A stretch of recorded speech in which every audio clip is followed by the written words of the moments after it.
계속되는 무더위 그리고 장마 가운데 여러분 모두 평안하시고 건강하시고 또 하시는 모든 일이 잘 되기를 축복합니다. 오늘도 성경적 가정의 기원 그리고 완성이라는 이 주제로 말씀을 전하려고 합니다. 우리는 이미 성경적 가정의 기원에 대해서 잘 알고 있고 또 성경적 가정의 완성을 향해서 나아가고 있습니다. 가정의 완성과 관련해서 오늘 본문 말씀은 어린 양의 혼인잔치에 대해서 말씀하고 있지요. 성경적 가정의 완성인 이 어린 양의 혼인잔치에 대해서는 다음 시간에 최종적으로 말씀드리기로 하고, 오늘은 성경적 가정의 완성을 앞두고 있는 우리 믿음의 가정들이 어떻게 하나님 앞에서 살아가야 하는지 다시 한번 확인하는 그런 시간이 되었으면 좋겠습니다. 살아가는 지체 여러분, 대개 우리가 자녀를 키우면서 자녀를 양육하면서 부모의 마음을 알게 되죠. 우리가 결혼하기 전에 또 아이를 낳아보기 전에는 부모의 마음을 생각보다 잘 알지 못하지만 자식을 낳아보고 자식들을 키우면서 그 부모의 마음, 나를 이렇게 길러주신 부모의 마음을 알게 되고 깨닫게 되죠. 그리고 더 나아가서 아버지 되시는 하나님의 마음 역시 그때 우리는 깨닫게 되고 그 사랑을 조금씩 구체적으로 알아가게 됩니다. 그리고 그런 부모와 어른들이 자녀들을 또 믿음의 후배들을 하나님 말씀과 기도로 잘 양육하면서 경건의 본을 보일 때 그 부모를 통해 자녀들이 하나님을 바르게 믿는 복을 받게 됩니다. 여러분 잘 아시는 디모데의 경우를 보게 되면 그는 외조모 로이스와 어머니 유니게로부터 정말 좋은 신앙을 물려받아서 초대교회의 좋은 일꾼, 좋은 사역자가 되었습니다. 디모데후서 1장 5절입니다. 이는 내 속에 거짓이 없는 믿음이 있음을 생각함이라. 이 믿음은 먼저 내 외조모 로이스와 내 어머니 유니게 속에 있더니 내 속에 있는 줄을 확신하노라. 아멘. 디모데 속에 있는 거짓이 없는 믿음, 그것에 대한 바울의 칭찬이죠. 그러기에 구속받은 가정, 구원받은 거짓이 없는 믿음의 가정은 하나님과 관계없이 살아가는 이 세상 사람들과는 뭔가 다르게 거룩하고 구별된 삶을 살아가야 합니다. 왜 그래야 합니까? 왜 그래야 하면 주님 안에 있는 저와 여러분은 이미 새로운 피조물 새 사람이 되었기 때문에 그렇습니다. 고린도후서 5장 17절 여러분이 잘 아시는 말씀이죠. 그런즉 누구든지 그리스도 안에 있으면 새로운 피조물이라 이전 것은 지나갔으니 보라 새 것이 되었도다. 아멘. 그리스도 안에 있으면 새로운 피조물이라 이전 것은 지나갔으니 보라 새 것이 되었도다. 바로 저와 여러분이 새로운 피조물이요 새로운 존재가 되었습니다. 그래서 우리는 거룩하고 구별된 삶을 살아야 하죠. 아담과 하와, 여러분 잘 아시는 것처럼 그 둘의 그 타락의 결과, 그 범죄의 결과로 발생한 그 모든 그 악한 것들, 모든 죄, 불의, 불평등, 갈등, 그리고 압제는 용서와 의와 평등과 서로 섬김과 서로 사랑과 서로 복종으로 바뀌어야 합니다. 이런 변화는 부부관계와 가정에서부터 실현되어야 하지요. 에베소서 5장 22절 이하의 말씀입니다. 자, 우리 아내들만 한번 읽어보실까요? 시작.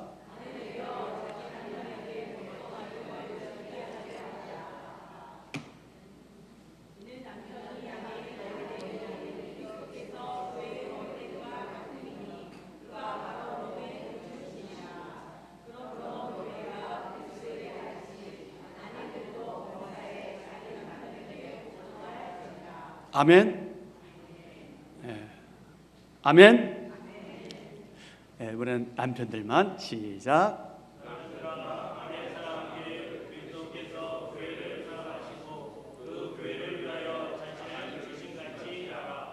이는 곧 물로 씻어 말씀으로 깨끗하게 하사 거룩하게 하시고 자기 앞에 영광스러운 교회로 세우사 티나 주름 잡힌 것이나 이런 것들이 없이 거룩하고 흠이 없게 하려 하심이라. 이와 같이 남편들도 자기 아내 사랑하기를 자기 자신과 같이 할지니 자기 아내를 사랑하는 자는 자기를 사랑하는 것이라. 아멘. 남편과 아내 관계, 아내와 남편 관계는 하나님께서 세워놓으신 질서가 있습니다. 이 질서는 사람이 만든 것이 아니라 하나님께서 제정하신 신적 질서입니다. 그래서 원리적으로 볼 때 이 신적 질서는 꼭 우리가 지켜나가야 하는데, 특별히 이 신적 질서에 따라서 남편은 아내를 사랑하고 아내는 남편에게 복종하면서, 그러면서 서로 사랑하고 서로 복종하고 서로 순종할 때 그 가정은 날마다 기쁨과 감사와 즐거움을 체험하는 그런 복된 가정이 되어 갈 겁니다. 그리고 그런 가정들이 거룩한 공동체로 부름받아 모인 이 지역교회, 그리고 우리 한비전원교회는 놀라운 회복 사역, 사람을 살리고 가정을 살리며 세상을 살리는 거룩한 사역을 감당하게 되겠죠. 이 살림은 아무리 강조하고 또 강조해도 지나치지 않는 우리 주님의 사랑인 아가페 사랑과 연결되지요. 이 아가페 사랑의 특징이 무엇입니까? 이 아가페 사랑의 특징은 조건 없는 섬김과 조건 없는 희생적인 사랑입니다. 무조건적인 섬김과 희생적 사랑이죠. 바로 이것에 기초합니다. 마가복음 10장 45절 주님께서 이렇게 말씀하셨습니다. 인자가 온 것은 섬김을 받으려 함이 아니라 도리어 섬기려 하고 자기 목숨을 많은 사람의 대속물로 주려 함이니라. 아멘. 주님께서 이 세상에 오신 목적 가운데 하나가 섬김 받으러 오신 것이 아니다. 오히려 섬기려 하고 그분의 목숨을 내어주기 위하여 오셨다. 이렇게 말씀하십니다. 남편은 아내의 머리로서 가정을 잘 인도해야 될 책임이 있습니다. 믿음의 가족으로 잘 회복시키는 역할을 감당해야 합니다. 하지만 아내를 지배해서는 안 됩니다. 아내에게 함부로 해서는 안 됩니다. 오히려 아내를 연약한 그릇으로 이해하고 생명의 은혜를 장차 함께 이어받을 상속자로 그렇게 알고 존중해야 합니다. 그래서 베드로는 이렇게 증언하죠. 베드로전서 3장 7절입니다. 우리 남편들만 읽겠습니다. 시작. 남편들아, 이와 같이 지식을 따라 너희 아내와 동거하고 그를 더 연약한 그릇으로 또 생명의 은혜를 함께 받아 이어받을 자로 알아 귀히 여기라. 이는 너희 기도가 막히지 아니하게 하려 함이라. 아멘. 이 말씀에 의하면 우리가 기도 잘하는 것 너무 중요한데 아내를 사랑하지 않는 상태에서 기도는 그건 그렇게 큰 의미가 없어 보입니다. 아내를 사랑하지 않거나 아내와의 관계가 별로 좋지 않거나 가정에서 그렇게 존경받지 못하는 아빠, 아버지라면 하나님께서 그렇게 썩 좋아하시는 것 같지 않아요. 너희 기도가 막히지 아니하게 하려. 하나님과의 관계가 어색하지 않으려면 무엇보다 먼저 가정에서 아내와의 관계가 신실하고 돈독해야 한다. 그런 관계가 될 때 하나님 앞에서 조금 좀 못한 남편이라 할지라도 하나님은 그래 됐다라고 받으신다는 거 아니겠습니까? 너희 기도가 막히지 아니하게 하려 함이라. 그러니까 우리가 하나님께 기도하는 것이 위선적이거나 거짓이 되지 않기 위해서라도 우리는 아내에 대해서 어떻게 해야 되느냐? 바로 이렇게 해야 된다. 더 연약한 그릇이요 생명의 은혜를 함께 이어받을 자로 알아. 어떻게 여기라? 귀히 여겨라. 귀히 여겨야 한다는 것이죠. 이게 남편들이 해야 될 마땅한 일입니다. 부부간의 언약 관계는 전적으로 동등한 관계인데요. 아내는 남편의 리더십, 남편의 권위를 인정하면서도 가정의 모든 살림을 책임지며 가사를 잘 관리해야 할 책임이 있습니다. 그래서 어떻게 보면은 요즘에는 남편들도 힘들지만 참 아내들도 참 쉽지 않은 구조 속에 놓여져 있죠. 과거에는 아내들은 주로 가정에 있었고 남편들이 나가서 일했지만 지금은 남편도 일하고 아내들도 일하니 참 이 이중일을 하려 하는 아내들은 어쩌면 더 힘들지도 모르겠습니다. 그러니 우리 남편들이 더 아내를 사랑하는 마음 더 가져야 하겠죠. 아무리 세상이 바뀌고 여건이 신장되었다 하더라도 아내들은 남편을 함부로 여겨서는 안 됩니다. 여러분 제가 이미 말씀드린 기억이 있는데 남편들은요 밖에 나가서 다른 사람들이 칭찬하고 너 괜찮다 해도 별 감각 없어요. 아내가 당신 참 괜찮은 사람이야 라는 한마디 그것으로 삽니다. 아유 저 몹쓸 인간 저 나가 죽어라 이런 분은 없겠지만 근데 가끔 그런 분들이 있어요. 그건 믿지 않는 사람들 얘기지만 그런 아내를 둔 남편들은 정말 죽어요. 남편들은 지갑에 현금이 가득 차서 우쭐한 게 아니라 아내가 남편을 믿어줄 때 지갑이 텅 비어도 어깨가 올라갑니다. 가슴을 펴고 당당하게 살아갑니다. 아내의 한마디, 아내의 그 남편에 대한 그 기대하는 마음과 그 사랑이 담긴 그 한마디가 남편을 살리는데 요즘 이 세상 돌아가는 걸 보면 참 우리 남편들 참 불쌍하게 살아가는 것 같아요. 아내들에게 참 절절매기도 하고요. 그게 가정의 평화를 위해서라면 좋은 거긴 하겠지만 너무 아내들이 드세지기도 하고 너무 남편들의 그 말에 대해서 너무 그냥 쉽게 그냥 무시하기도 하고 이렇게 자꾸 얘기를 하면 목사님네 가정 그런 거 아닙니까 할까봐 더 이상 얘기하지 않겠지만 일반적으로 참 남자들 설 자리가 참 점점 좀 사라지는 것 같아서 안타까운 마음 있습니다.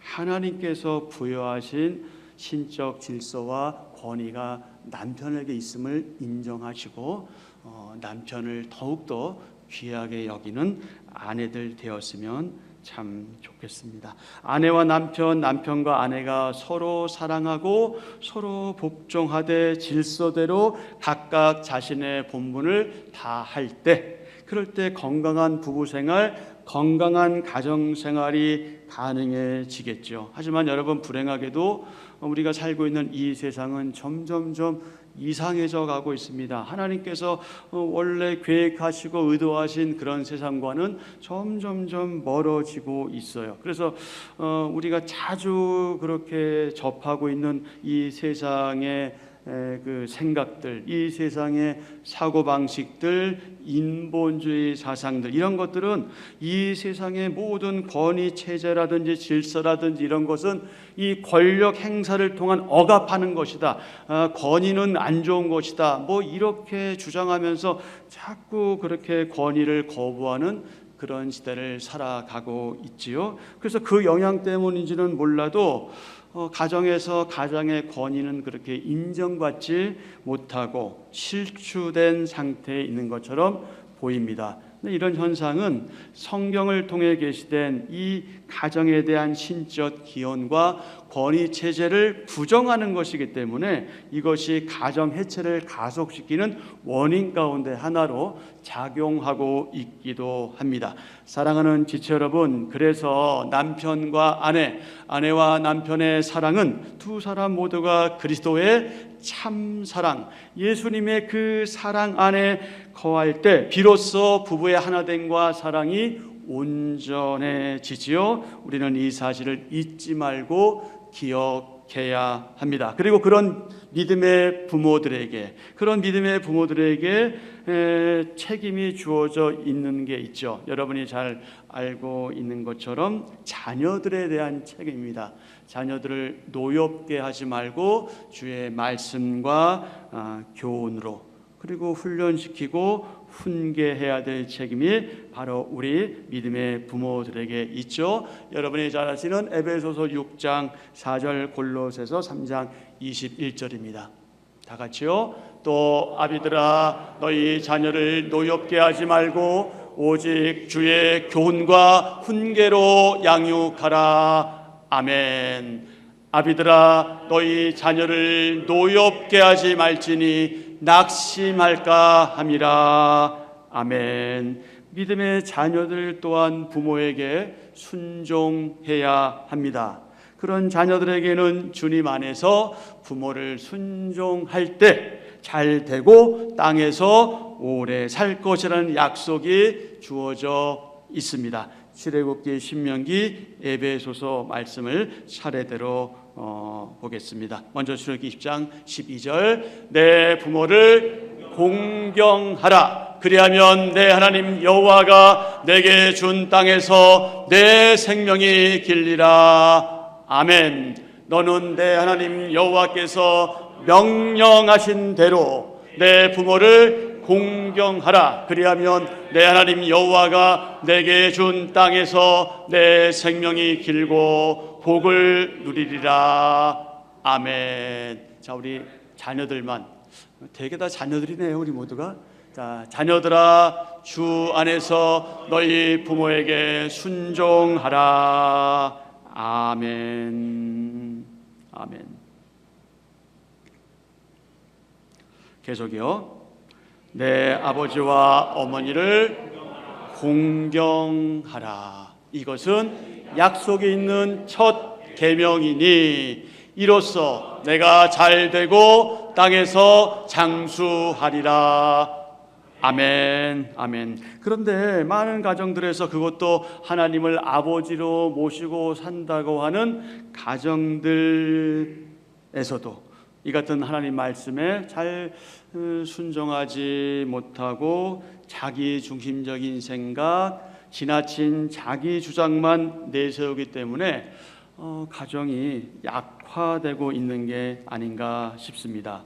부모와 자녀와의 관계가 점점점 소원해지고 부부간의 성이해조차 비성경적이고 비뚤어진 그 잘못된 성가치관으로 인해서 혼란을 겪고 있기도 하지요. 게다가 성적 행위가 주는, 이 결혼 안에서의 이 성행위가 주는 너무나 감사하고 또 긍정적인 면들이 있음에도 불구하고 생명경시 풍조 이런 것들로 인해서 낙태라든지 인공유산 이런 것들을 마치 경쟁하듯이 습관처럼 하고 있는 것처럼 그렇게 세상이 흘러가고 있는 것 같기도 합니다. 이런 일들은 객관적으로 볼 때나 의학적으로 판단할 때 어쩔 수가 없다. 이건 어쩔 수 없다.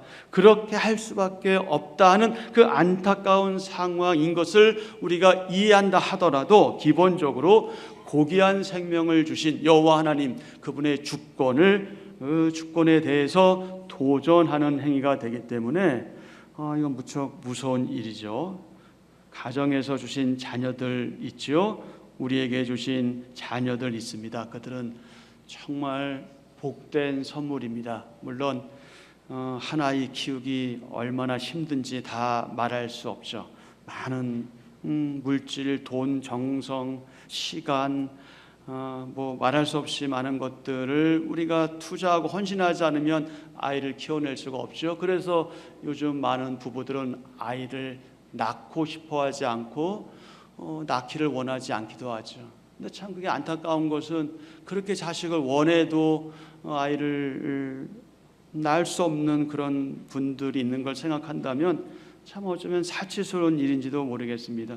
그러니까 둘만 잘 살자, 둘만 잘 사는 거 중요하긴 하겠지만 하나님의 창조 원리는 자녀를 낳아서 함께 더불어 주님의 영광을 위하는 것인데, 참 이런 부분이 점점 약화되어져 가고 있고, 이 세상의 그런 풍조를 따라서 우리 하나님의 사람들도 거기에 편승하고 자꾸 거기에 몰입되어 가고 있는 것 같아서 너무 안타까운 마음 이로 말할 수 없습니다. 자녀들은 정말 복된 선물입니다. 선물인 자녀들, 그들은 부부의 그런 소유물도 아니고요. 그 자녀들은 하나님께서 잠시 우리에게 맡겨주신 너무나 귀한 인격체입니다. 그래서 각 가정과 우리 교회 공동체는 주님 안에서 우리의 자녀들, 그리고 우리의 믿음의 후배들인 다음 세대를 하나님의 말씀으로 잘 양육하고 바르게 가르쳐 지키게 함으로써 현재, 지금, 그리고 미래 하나님 나라와 이 땅에서 정말 좋은 일꾼들, 선한 일꾼들로 그렇게 세워가야 하지요. 여러분이 이미 잘 알고 있는 것처럼 하나님께서는 범죄 타락한 아담과 하와에게 하나의 약속을 하시죠. 하나의 언약을 하십니다. 창세기 3장 15절에 계시된 바로 첫 번째 복음, 최초의 복음, 원시 복음이 바로 그것이죠. 메시아를 보내주겠다, 그리스도를 보내주겠다 하는 바로 그 약속입니다. 바로 이 약속하신 바대로 예수님은 이 땅에 성육신하셨고 그 십자가에서 피 흘려 죽어 주셨습니다. 그 결과 그분의 놀라운 구속 사역으로 인해서 각각 개인들 그리고 가정들의 구속이 이루어졌습니다. 그리고 이 구속은 주님 다시 오시는 그날, 그분 재림하시는 그날에 완성될 겁니다. 우리는 그날을 바라보며 그렇게 살아가고 있습니다. 그러므로 주님의 재림을 간절히 기다리면서, 간절히 사모하면서 먹든지 마시든지 무엇을 하든지, 사나 죽으나 살든지 죽든지 하나님의 영광을 위해 존재하는 믿음의 가족인 모든 지역 교회들은 여호와를 경외하는 경건한 가정을 계속해서 유지해야 합니다. 가나안 땅을 정복하고 땅 분배를 마친 노년의 여호수아가 있습니다. 여호수아는 그 막중한 사명을 다 감당한 후에 모든 이스라엘의 지파들을 모으고 이렇게 그들에게 도전했지요. 그리고 각오하고 다짐하고 결단했습니다. 여호수아 24장 14절 15절입니다. 그러므로 이제는 여호와를 경외하며 온전함과 진실함으로 그를 섬기라. 너희의 조상들이 강 저쪽과 애굽에서 섬기던 신들을 치워버리고 여호와만 섬기라. 만일 여호와를 섬기는 것이 너희에게 좋지 않게 보이거든 너희 조상들이 강 저쪽에서 섬기던 신들이든지 또는 너희가 거주하는 땅에 있는 아모리 족속의 신들이든지 너희가 섬길 자를 오늘 택하라. 오직 나와 내 집은 여호와를 섬기겠노라. 아멘. 오직 나와 내 집은 여호와를 섬기겠노라. 아멘. 사랑하는 지체 여러분, 저와 여러분은 어떤 결단을 하고 어떤 선택을 하시겠습니까? 당연히 하나님이죠. 당연히 여호와를 섬기는 겁니다. 아멘.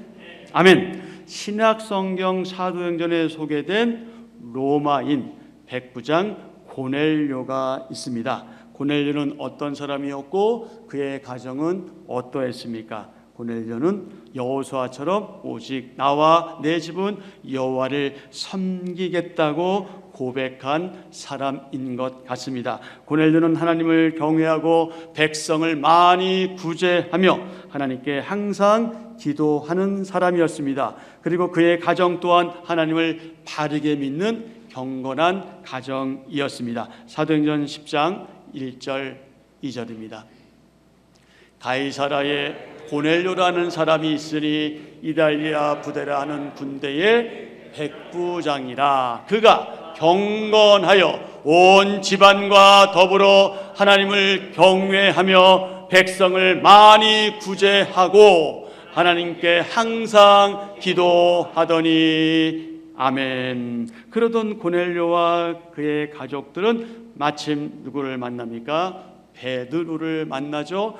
그래서 베드로를 통해서 참된 복음, 진짜 복음을 전해 듣게 됩니다.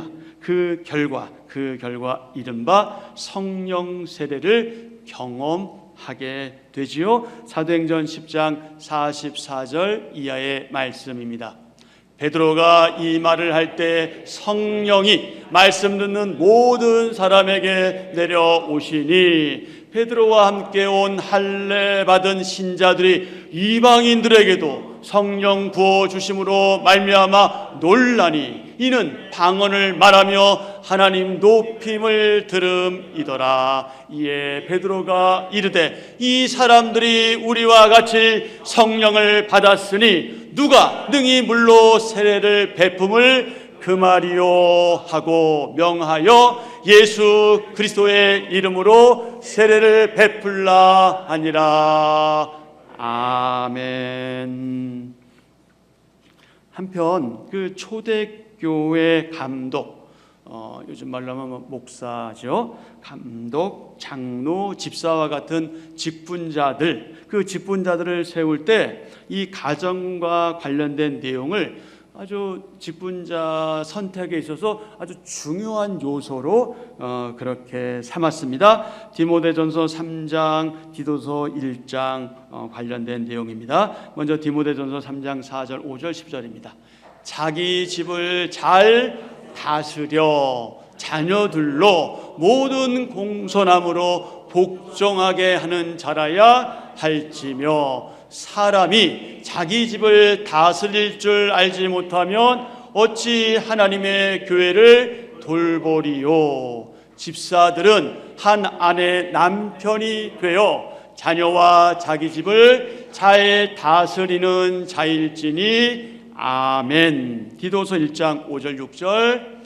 내가 너를 그레데에 남겨둔 이유는 남은 일을 정리하고 내가 명한 대로 각 성에 장로들을 세우게 하려 함이니 책망할 것이 없고 한 아내의 남편이며 방탕하다는 비난을 받거나 불순종하는 일이 없는 믿는 자녀를 둔 자라야 할지라.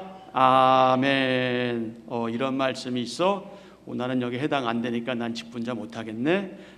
그걸 합리화하거나 정당화해서는 안 됩니다. 그래서 원리라는 거예요.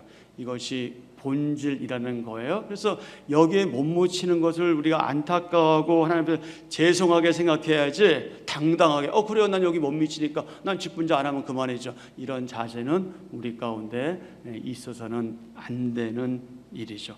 원리적으로 말씀하신 그 말씀하심에 우리가 귀 기울이고 마음을 기울여서 정말 내 가정을 어찌하든지 바로 세우기 위해서 그렇게 애쓰고 노력하는 저와 여러분 되어야 할 겁니다. 사랑하는 지체 여러분, 죄악이 관영한 이 시대, 이 땅에서 저와 여러분은 살아갑니다. 우리는 하나님의 사람으로 살아갑니다. 우리 성도들의 가정 문제가 근본적으로 해결되고 회복되는 방법이 있습니다. 그것은 원리적으로 예수님을 주님과 그리스도로 영접한 우리 믿음의 부부들, 믿음의 가정들이 주님을 바로 믿고 알고 섬기고 예배하고 부족하지만 거룩한 생활을 해 나갈 때 바로 그때 우리들의 문제는 해결되고 회복되어 갑니다. 그렇게 할 때 그 가정은 날마다 조금씩 점진적으로 변화되고 성장해 가며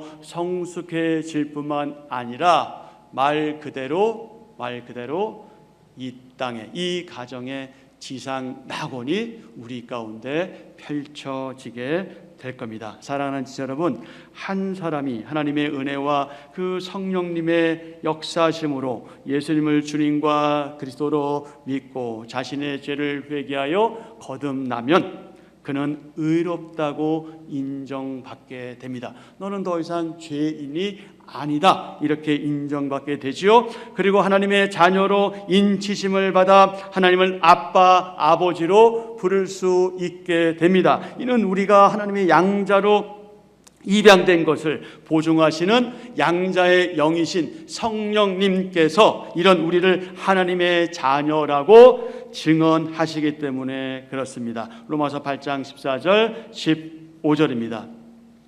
무릇 하나님의 영으로 인도함을 받는 사람은 곧 하나님의 아들이라. 너희는 다시 무서워하는 종의 영을 받지 아니하고 양자의 영을 받았으므로 우리가 아빠, 아버지라고 부르짖느니라. 아멘. 우리가 하나님을 아빠, 아버지라 부를 수 있는 근거가 바로 여기에 있지요. 사랑하는 지체 여러분, 저와 여러분의 아버지신 하나님께서는 그때의 에덴 동산에서부터 지금까지 참 다양한 방법으로 수많은 죄인들과 그리고 특별히 우리 그리스도인 가정들인 저와 여러분의 가정을 구원하시고 회복시키시기 위해서 열심히 일해 오셨습니다. 그런 와중에 저와 여러분은 물론 우리의 가정들도 믿음의 가정이 되어서 오늘에 이르고 있죠. 그리고 무엇보다 저와 여러분이 우리가 믿음의 형제 자매요, 한 지체요, 믿음의 가족이 되었습니다. 그러니 어찌 은혜가 아니겠습니까? 하나님께서 저와 여러분에게 좋은 가정을 허락하시고 믿음의 가정인 이 좋은 공동체, 이 선한 믿음의 공동체인 한비전원교회를 선물로 주심에 감사하고 또 감사할 따름입니다. 오늘 저와 여러분, 사랑하는 여러분, 우리는 어떻습니까? 여러분의 가정, 우리 한비전원교회는 어떻습니까? 우리는 행복한 가정이고 행복한 교회입니까? 예수님 한 분만으로 충분한 여러분 각자 개인과 가정과 교회입니까? 사랑하는 믿음의 한 가족된 지체 여러분, 우리는 지금 성경적 가정의 완성을 눈앞에 두고 있습니다. 그래서 우리는 오늘 본문 말씀이 보여준 바대로 이제 곧 주님이 재림하시면 어린 양의 혼인잔치에 참여하게 됩니다. 우리는 그 날을 기다리며 사는 하나님의 사람들입니다. 그 날을 바라고 기대하는 저와 여러분, 우리는 주님 재림하시기 전에 우리가 이 땅에 살아가는 동안 우리는 어떤 가정, 어떤 교회를 만들어 가야 하겠습니까? 우리는 완전한 가정의 신부로서 어린 양의 혼인잔치에 예복을 입고 참석해야 하는데 그 예복이 무엇입니까? 그 예복이 오늘 우리에게 주는 의미가 무엇입니까? 그 예복은 성도, 즉 저와 여러분, 신부된 저와 여러분, 우리의 의롭고 순결한 행실입니다. 그것을 오늘 본문에서 말씀해 주셨습니다. 자, 마지막으로 계시록 19장 7절과 8절을 직접 찾아서 읽겠습니다. 요한계시록 19장 7절 8절입니다. 제가 6절 앞에 바로 앞에 말씀을 읽으면 여러분이 7절 8절 읽으시면 됩니다. 할렐루야, 주 우리 하나님 곧 전능하신 이가 통치하시도다.